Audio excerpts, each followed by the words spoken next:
Olá, turma. Falando um pouquinho sobre classificação dos seres vivos, a gente vai introduzir o estudo da sistemática, da taxonomia e da filogenia, né? E o que seria a sistemática? A sistemática é uma área da ciência que objetiva inventariar, descrever e classificar a biodiversidade com o objetivo de estabelecer relações de parentesco entre as diferentes espécies. Já a taxonomia, ela vai se preocupar com a descrição e com a classificação das espécies, enquanto a filogenia estabelece as relações evolutivas que os seres estabelecem entre si. Então, o objetivo da sistemática e da taxonomia é, majoritariamente, classificar os seres vivos em categorias que possam ser referidas. E a gente pode usar diferentes critérios de classificação. A classificação dita artificial é aquela em que eu estabeleço critérios arbitrários, que não necessariamente vão refletir as semelhanças e as diferenças fundamentais entre os diferentes seres vivos. Então, por exemplo, se eu fizer a classificação utilizando como critério o habitat e a forma de locomoção ou o tamanho dos vegetais, eu estabeleci um critério que não reflete nem as semelhanças, nem as diferenças observadas entre os diferentes seres vivos. Agora, a classificação natural, ela vai se basear nas relações de parentesco evolutivo que existem entre os diferentes seres. E ela, sim, vai considerar aspectos morfológicos, fisiológicos, reprodutivos, genéticos e ecológicos para classificar um determinado ser num determinado grupo. Quando a gente fala de classificação, muito provavelmente vocês vão se lembrar das classificações dos seres vivos em reinos. E a primeira referência que se fez à classificação dos seres vivos, né, em reinos, ela foi feita por Aristóteles, e que ele propôs a separação da biodiversidade em dois reinos. Inicialmente o reino animal e também o reino vegetal. Então, toda a biodiversidade conhecida era agrupada nesses dois únicos reinos. Aí Haeckel, em 1866, propôs uma segunda classificação. E essa segunda classificação, ela só se justificou porque Haeckel não concordava com alguns critérios, algumas classificações que tinham sido realizadas usando os critérios de Aristóteles. E aí Haeckel propôs que, além do reino animal e do reino vegetal, fosse criado também o reino protista, que agrupava, ao mesmo tempo, as bactérias, as algas, os fungos e os protozoários. Então, essa classificação, ela de certa forma retirou alguns representantes do reino animal e alocou esses representantes agora no reino protista, aqui exemplificado em roxo. A terceira classificação, ela aconteceu mais de um século depois, e ela veio com Copeland, em 1956. E Copeland, assim como Haeckel, não concordava com a distribuição de alguns seres vivos no reino protista. Então, ele propôs a diferenciação de um quarto reino, que é o reino Monera. Então, além do reino animal, vegetal e protista, teria, então, originado o reino Monera, agrupando as bactérias e as cianobactérias. Alguns anos depois, Whittaker propôs a quarta classificação, que é a classificação vigente atualmente. É a classificação dos seres vivos em 5 reinos, sendo o primeiro deles o reino Animalia, o segundo o reino Plantae, o terceiro o reino Protista, que também pode ser indicado por alguns autores como Prototista, o reino Monera e o reino Fungi. Vamos fazer algumas observações importantes ao longo, dessas classificações dos seres vivos. Margulis, em 1982, ele classificou as algas pluricelulares no reino prototista. Por quê? Porque as algas, elas apresentavam como característica principal a ausência de tecidos organizados. Então, não justificava a manutenção das algas dentro do reino plantário. Então, o reino proctotista, ele é o que a gente classifica na biodiversidade como um reino formado por conveniência. O que isso quer dizer? Isso quer dizer que nesse reino proctotista eu reúno dois grupos de seres vivos que não estão relacionados do ponto de vista evolutivo. Mas, para não se tornar necessária a criação de mais um reino, né, eu aloco esses dois grupos, estabelecendo claramente quais as características que distinguem cada um dos dois representantes. Então, dentro do reino proctotista estão as algas e também os protozoários, né? Uma década depois, né, o Smith, em 1998, propôs um sistema de classificação dos reinos em 6, né? Então, seria o reino monera, o reino proctotista, o reino fúngio, o plantae, o animal e o cromista. Sendo que o reino cromista reuniria as algas com cloroplastos de 4 membranas, ou seja, aquelas algas que são detentoras da organela responsável pelo processo fotossintético, mas que ainda apresentam uma ausência de organização tecidual. No entanto, essa classificação ela não foi bem aceita pela comunidade científica. Por isso que até hoje se usa a classificação de Whittaker, né, que separa os seres vivos em 5 reinos, chamando atenção para a observação de que o reino proctotista ele agrupa 2 grupos que não estão relacionados do ponto de vista evolutivo, que seriam as algas e os protozoários. Essas categorias taxonômicas, elas foram pela primeira vez apontadas pelo Linneu, né, em 1758. E ele propôs, nesse momento, a classificação dos seres vivos em 5 categorias taxonômicas, que seriam elas o reino, a classe, a ordem, o gênero e a espécie. As categorias filo, família e domínio, elas foram criadas posteriormente. E no sistema de classificação do Linneu, a espécie é a unidade básica na classificação. Então, levando em consideração as categorias taxonômicas existentes atualmente, a gente tem os reinos, os filos, as classes, as ordens, as famílias, os gêneros e as espécies. Sendo que quanto mais próximo de espécies estivermos, maior o grau de parentesco entre os seres relacionados. Então, um gênero é um conjunto de espécies, uma família é um conjunto de gêneros, uma ordem é um conjunto de famílias, uma classe é um conjunto de ordens, um filo é um conjunto de classes e um reino é um conjunto de filos. Então, fazendo uma análise grosseira das categorias taxonômicas desses animais representados aqui, em que a gente tem o cão, o lobo, a raposa, o urso, o homem, o sapo, a assídia e a barata, se o nosso critério for a classificação em reino, todos eles serão agrupados juntos.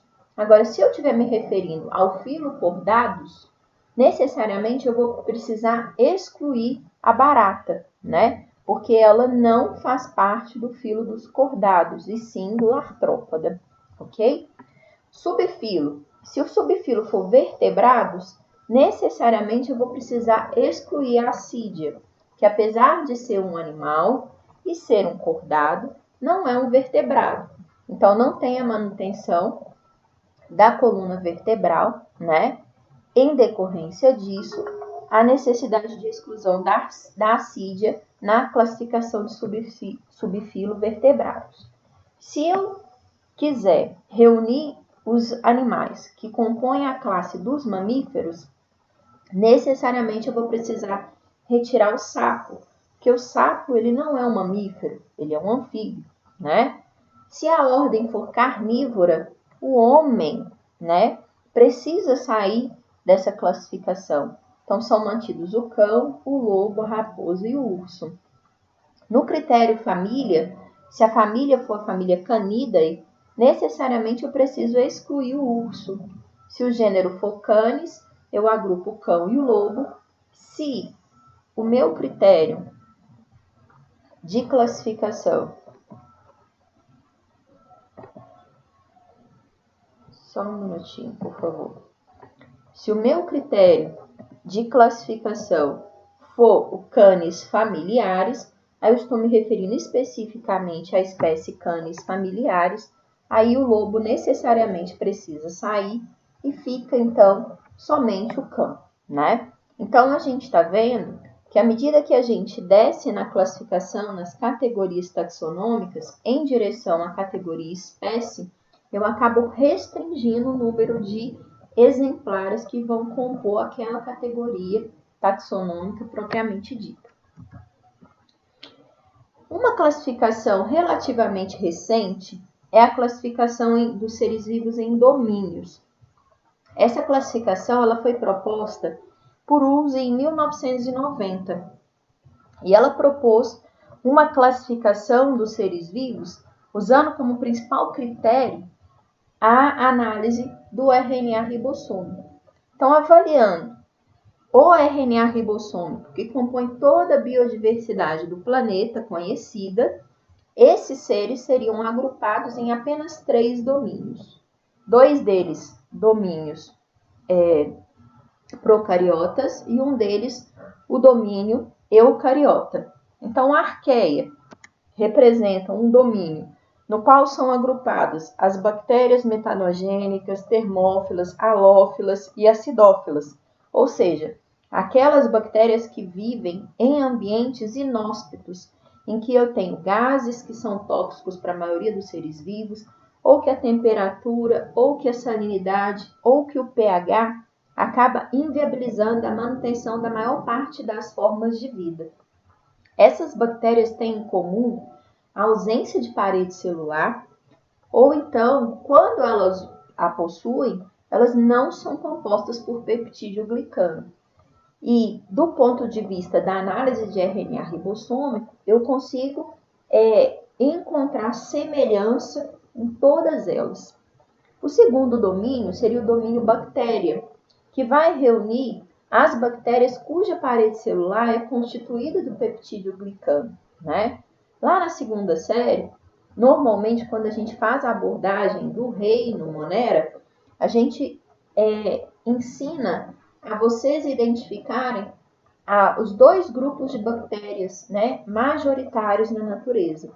E esses 2 grupos, as bactérias gram-positivas e gram-negativas, vão se diferenciar justamente pela constituição da parede celular, em decorrência da quantidade de peptídeo glicano presente na estrutura dessa parede, tá? E o terceiro domínio seria o domínio eucária, também pode ser escrito com K, né? E o domínio eucária, ele reúne organismos eucariontes que podem ser uni- ou pluricelulares. Então, a bem da verdade é que a classificação dos seres vivos no quesito domínio, né, ela acaba diminuindo o número de classes e agrupando numa mesma classificação seres vivos que não necessariamente estão muito próximos no ponto de vista evolutivo, né? Então, a título de exemplo, dentro dos eucariontes, né, unicelulares, a gente pode citar os fungos. E dentre os eucariontes pluricelulares, o ser humano. Então, pela classificação dos seres vivos em domínios, eu agrupo fungos e ser humano dentro da mesma categoria taxonômica.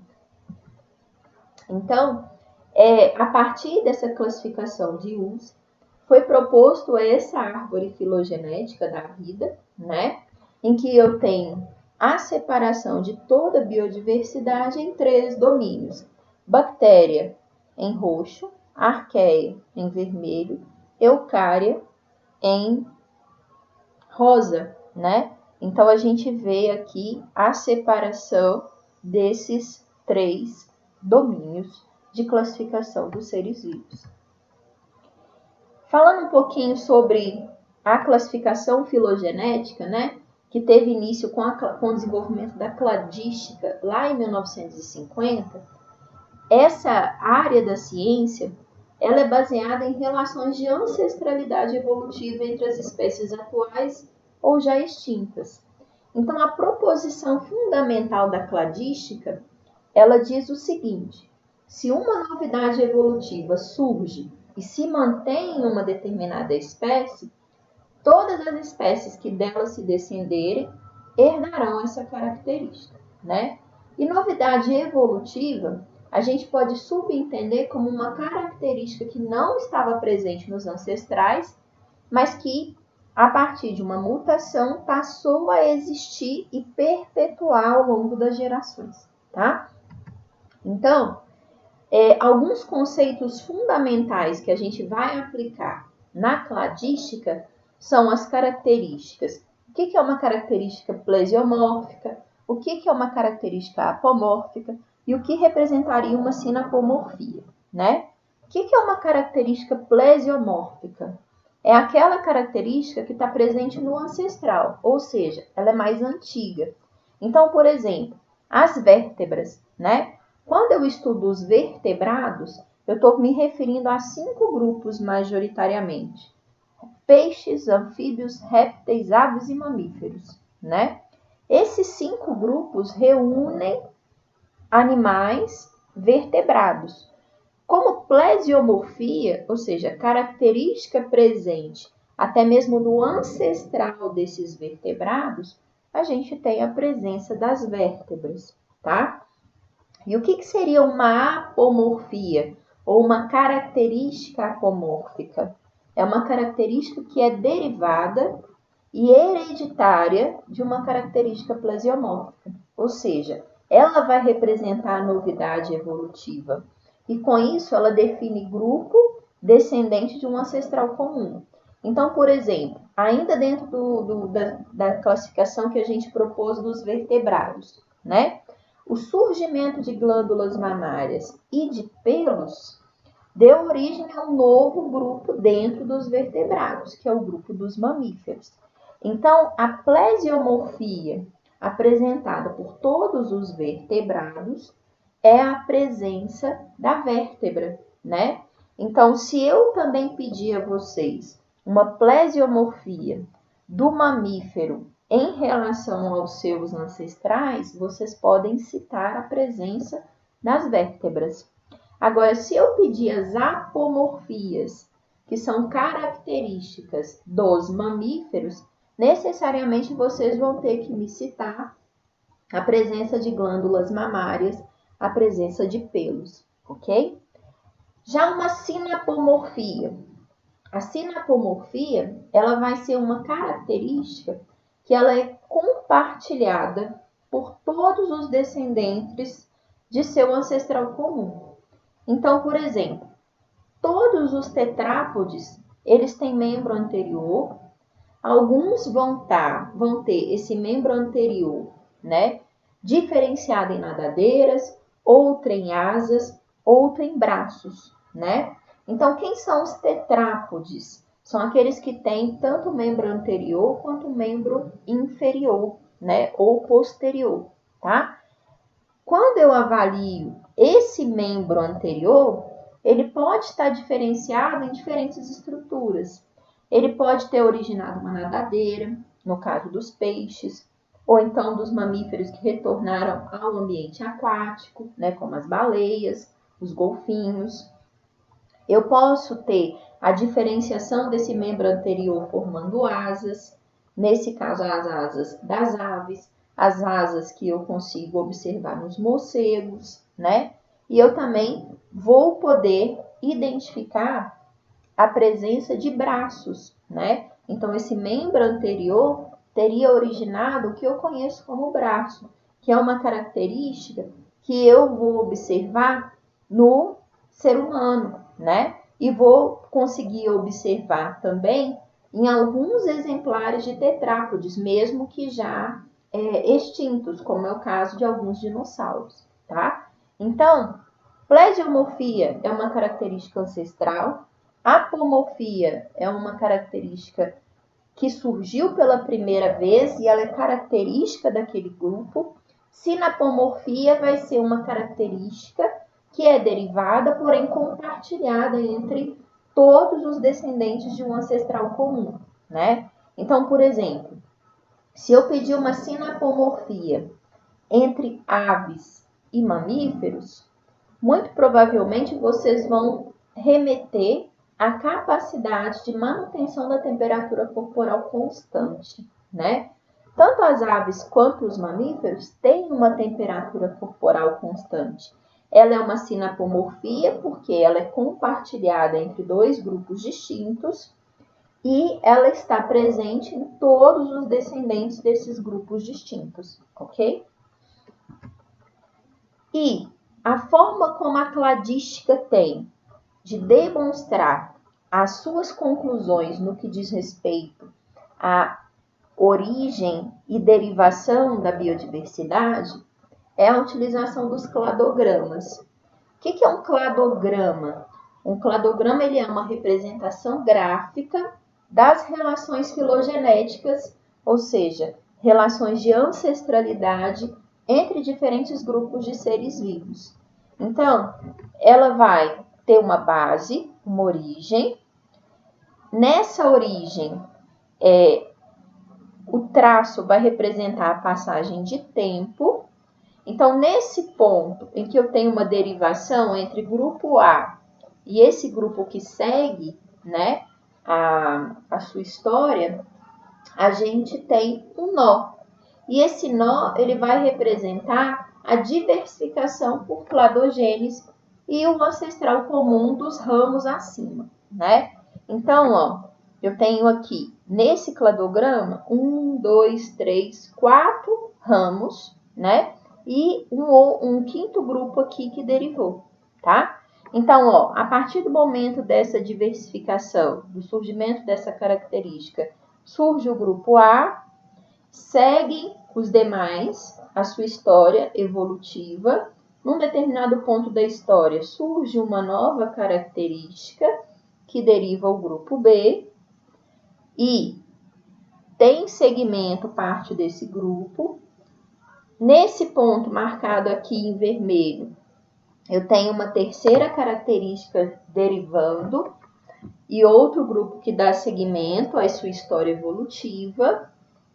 Nesse ponto aqui, eu tenho mais uma característica derivada, ou seja, mais uma apomorfia surgindo e, né, a continuidade de seres vivos que deram origem ao grupo que eu chamo atualmente de E, né? Então, quando a gente avalia esse cladograma, eu posso tirar algumas conclusões, né? Então, quanto mais embaixo, mais tempo aconteceu. Quanto mais em cima, mais recente é o processo, né? O fato desses exemplares estarem todos aqui juntos à mesma altura, no tempo presente, indica que todos eles têm, né, descendentes vivos atualmente, tá? Quando eu avalio esse ponto aqui, ó, eu estou falando do ancestral que é comum e exclusivo dos grupos D e E, né? E esse ancestral, ele vai ter uma característica primitiva do grupo ancestral, né? É esse exemplar aqui, ó, que vai reunir as características plesiomórficas. A partir dele, eu tenho as apomorfias que determinam o surgimento de D, que determinam a diferenciação de E, né? Então, ao longo do ensino médio, vocês vão aprender a fazer as interpretações desses cladogramas, tá? Então, a título de exemplo, né? Então, a gente tem aqui o cladograma dos vertebrados. O que a gente observa? A característica plesiomórfica aqui, que é a característica ancestral e presente em todos os exemplares derivados dos vertebrados, é a presença das vértebras.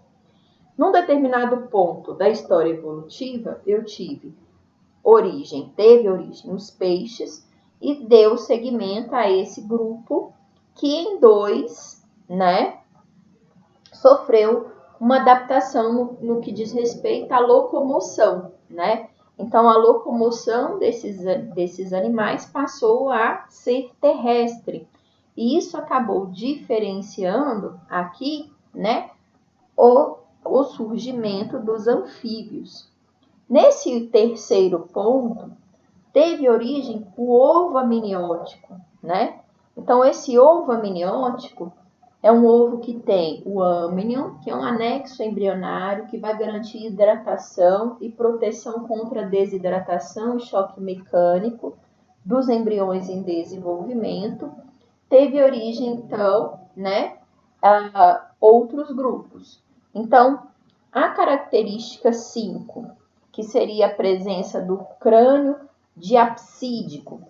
Muita atenção nessas características. À medida que a gente for estudando os grupos animais, a gente vai citar que características é essa, né? Então, quando eu avalio o crânio desses animais, eu vou ver algumas diferenças estruturais. Então, o crânio diapsídico, ele é característico e presente tanto nos répteis quanto nas aves, né? E o desenvolvimento da capacidade do voo favoreceu que um determinado grupo de répteis desse origem ao que eu conheço atualmente como aves. Assim como a manutenção de um crânio sinapsídico deu origem ao grupo que eu conheço atualmente como mamíferos, né? Então, fazendo uma análise grosseira desse cladograma aqui, quais são as conclusões que eu vou conseguir chegar? Evolutivamente falando, todos esses grupos têm representantes viventes atualmente. Por que eu concluo isso? Eu tenho aqui todos eles a uma mesma altura no tempo presente, tá?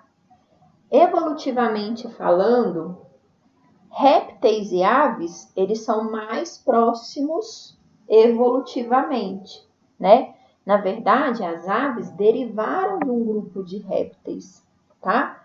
Se eu estiver comparando o réptil com qualquer um dos outros vertebrados, eu vou conseguir notar mais semelhanças dos répteis com os anfíbios, assim como eu vou conseguir encontrar mais semelhanças entre as aves e os mamíferos.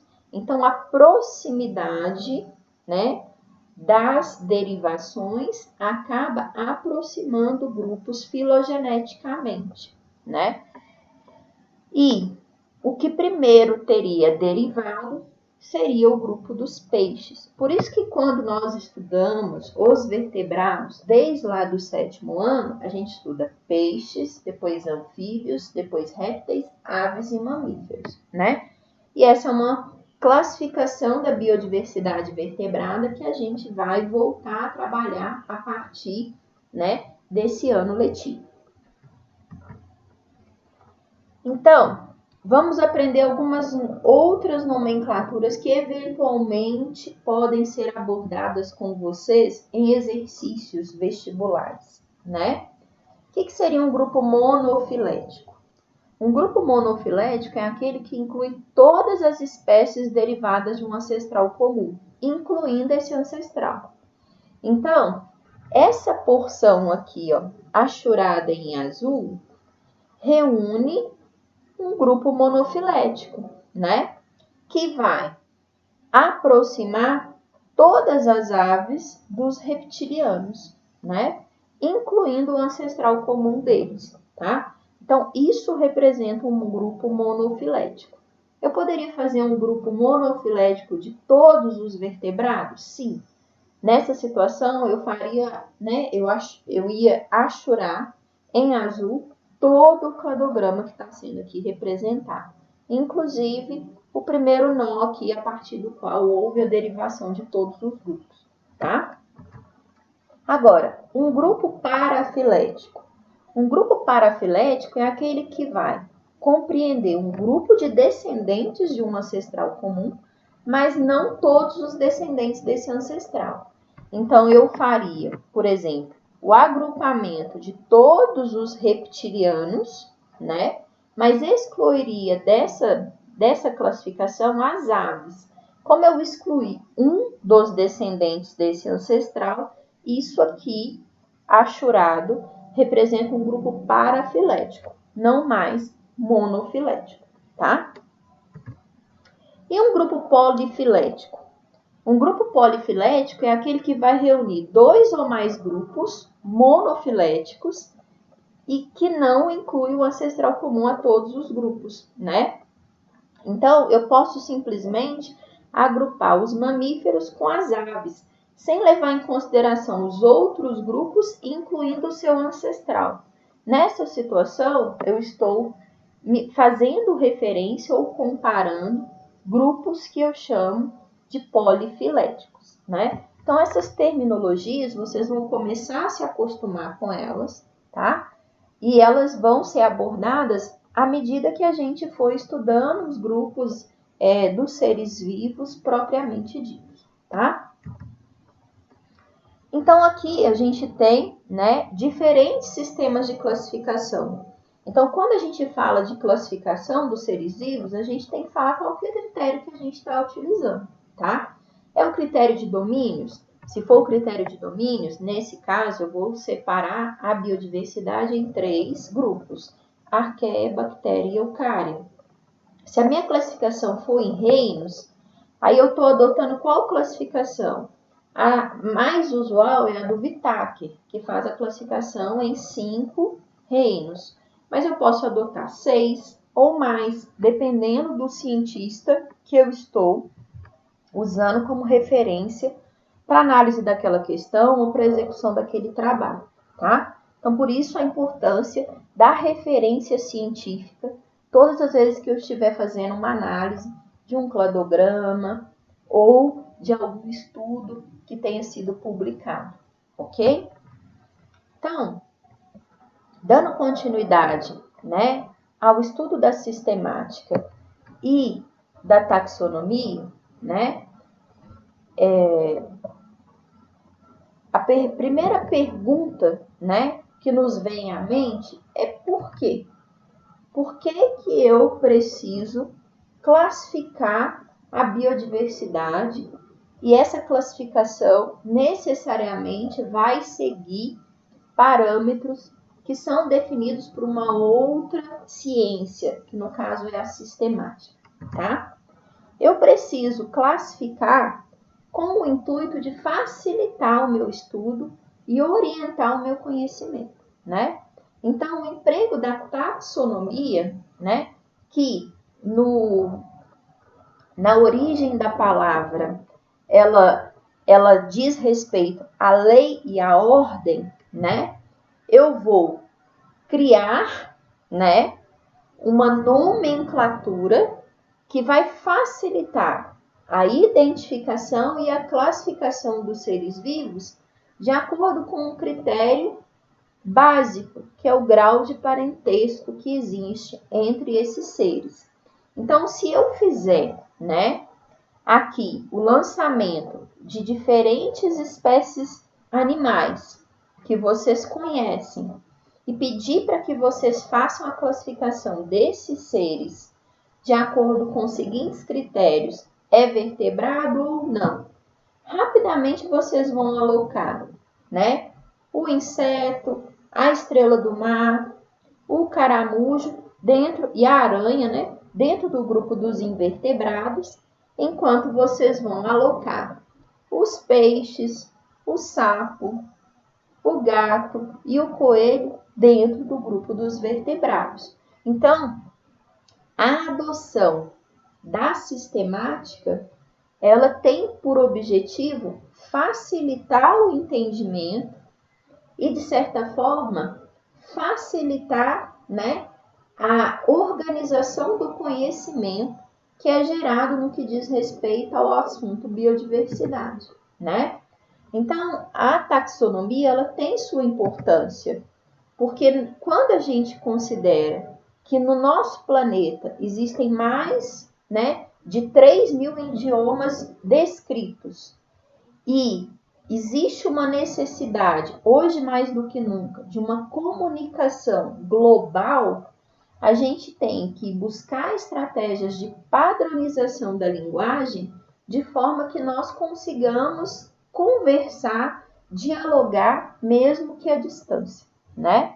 Então, a taxonomia ela tem essa finalidade.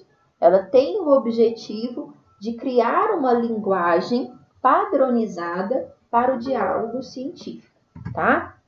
E quando a gente fala que essa organização, essa comunicação científica, ela vai ter como finalidade ou como princípio as categorias taxonômicas, a gente observa que essa classificação em categorias, ela facilita o nosso estudo e, consequentemente, a análise das características no que diz respeito à semelhança ou à diferença entre os seres vivos, tá? Então, mais uma vez, a gente vai citar a figura do Linneu, que foi o primeiro, né, a propor na sua obra literária chamada Sistema Natural, e ele propôs um sistema de classificação mais elaborado que já tinha um cunho científico, né? Então, o Linneu, ele é considerado o pai da taxonomia, né? E ele propôs, pela primeira vez, os princípios básicos da classificação biológica, tá? Então, o primeiro critério que ele adotou é que a espécie, ela representa a base da classificação dos seres vivos, né? E ela criou 5 grupos taxonômicos. Como a gente já disse, reino, classe, ordem, gênero e espécie. Ele propôs o uso de palavras latinizadas ou de origem latina. Por quê? Porque o latim é uma língua morta, ou seja, não é uma língua que vai sofrer transformações ao longo do tempo. Então, toda a nomenclatura científica, ele é escrito ou em latim ou em palavra latinizada.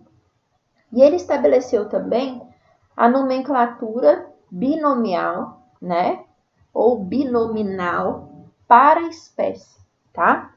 Então, quando a gente olha esses dois seres vivos, né?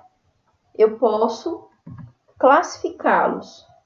O da esquerda é o Felis catus e o direito é a Panthera tigris.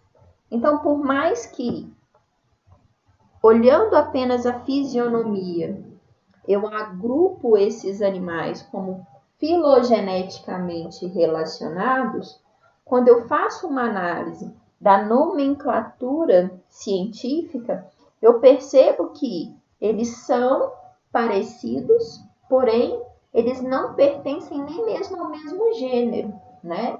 E isso vai demonstrar que evolutivamente eles estão distintos um do outro, tá?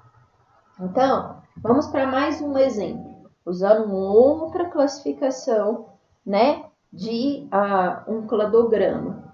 Então, eu tenho o cavalo, o jumento, a anta, o porco, o canguru, o beija-flor, a assídia e o caracol. Todos eles são exemplos de animais. Mas se eu estiver me referindo aos cordados, necessariamente eu retiro o caracol. Se eu quiser me referir aos vertebrados, necessariamente eu preciso tirar a assídia. Se eu quiser especificamente os mamíferos, o beija-flor precisa sair. Se eu estiver falando dos mamíferos eutérios, que são os mamíferos verdadeiros, aqueles que são então placentários, né? No desenvolvimento embrionário existe a figura da placenta com função de nutrição e oxigenação do embrião em desenvolvimento, necessariamente eu preciso retirar o canguru. Se eu estiver falando dos perisodáctilos, necessariamente eu vou ter que tirar o porco. Se eu estiver falando da família Equidius, aí a anta sai. Se eu fizer referência ao gênero Equus, eu tiro o jumento.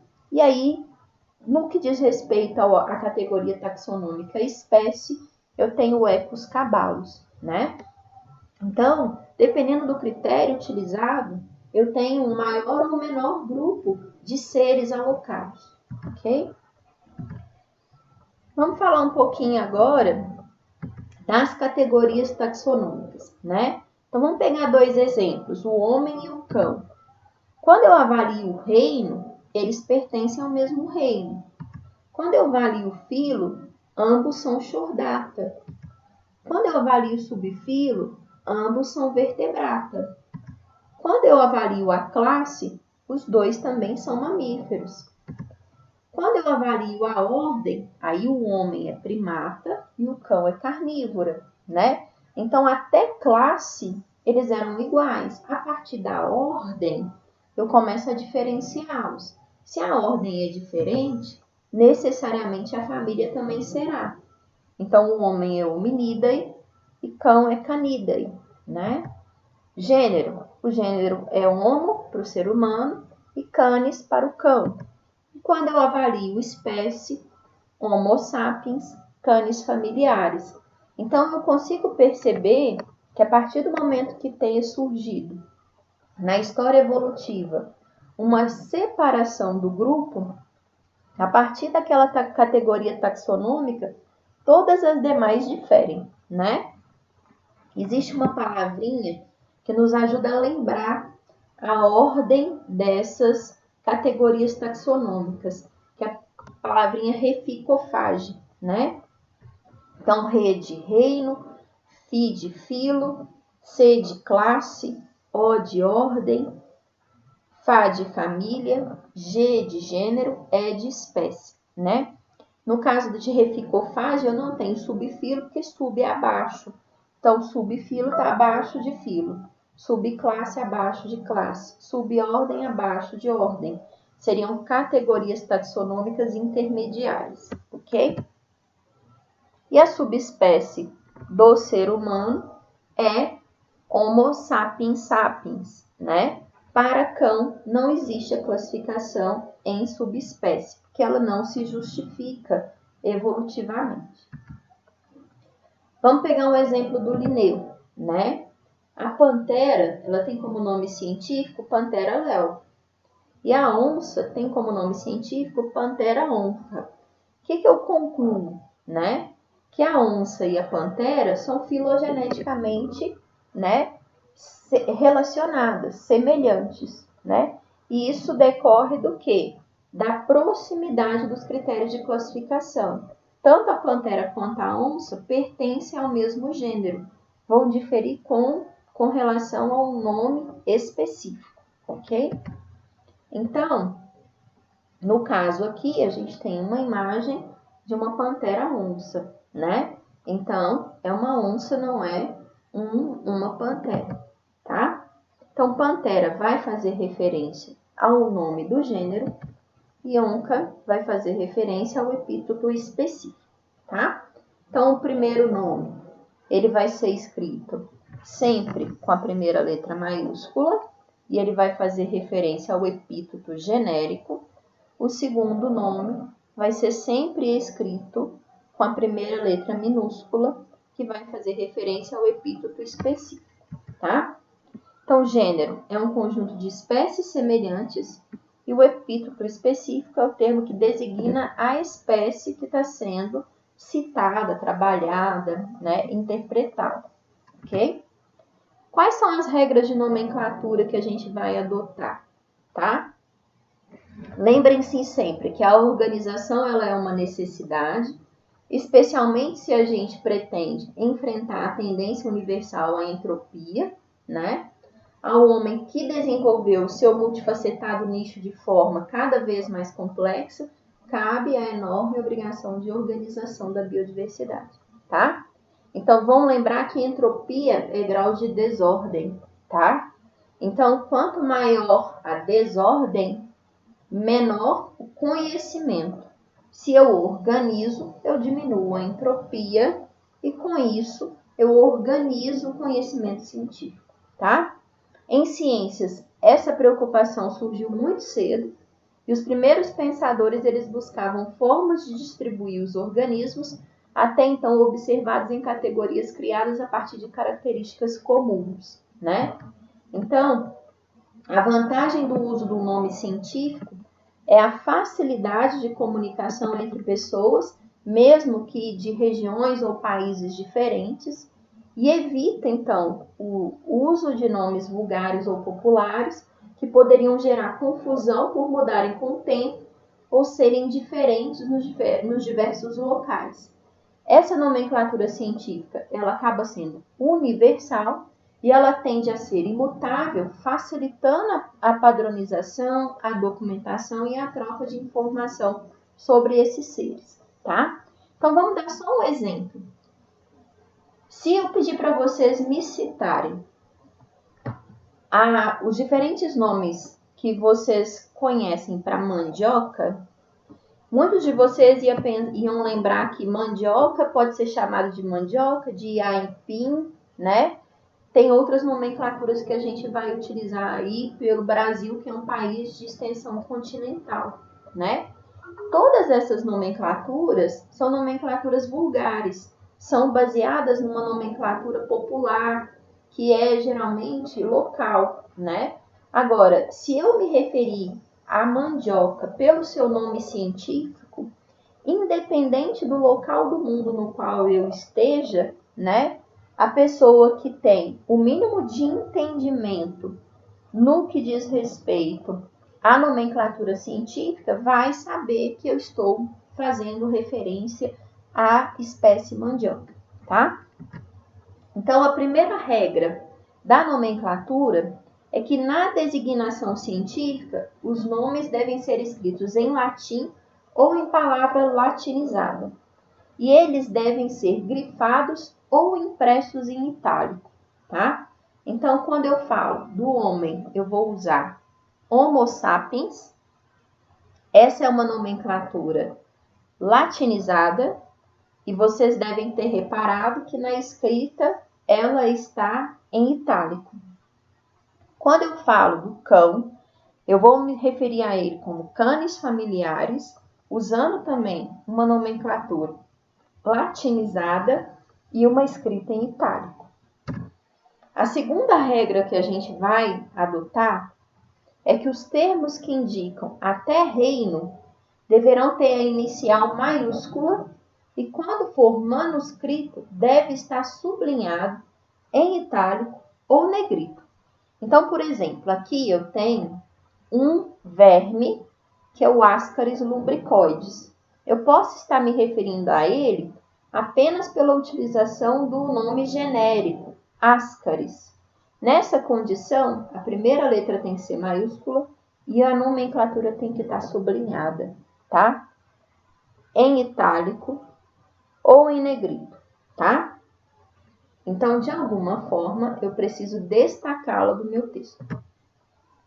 A terceira regra que a gente vai aprender é que o nome das espécies ele é binomial e ele é escrito em itálico ou sublinhado. É um ou outro. Ou você escreve em itálico ou você sublinha, tá? O primeiro termo vai indicar o gênero e o segundo é o termo específico, escrito sempre com a primeira letra minúscula, né? Então, Entamoeba coli, que é um verme, tá? É um verme circular. Ele causa infecção no ser humano, tá? Quando eu me referir a Entamoeba coli, eu vou escrever o primeiro nome, que é o nome genérico, com a primeira letra maiúscula, o último nome, que é o epíteto específico, com a primeira letra minúscula, e a nomenclatura tem que estar sublinhada, tá? Ou em itálico. Quarta regra. Se desejarmos o autor da descrição de uma espécie, seu nome deve aparecer em seguida do termo binomial, sem qualquer pontuação, tá?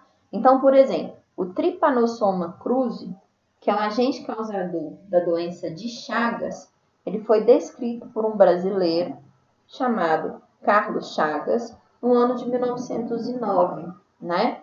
Então, aqui eu tenho a nomenclatura indicando quem descreveu e o ano da descrição, tá?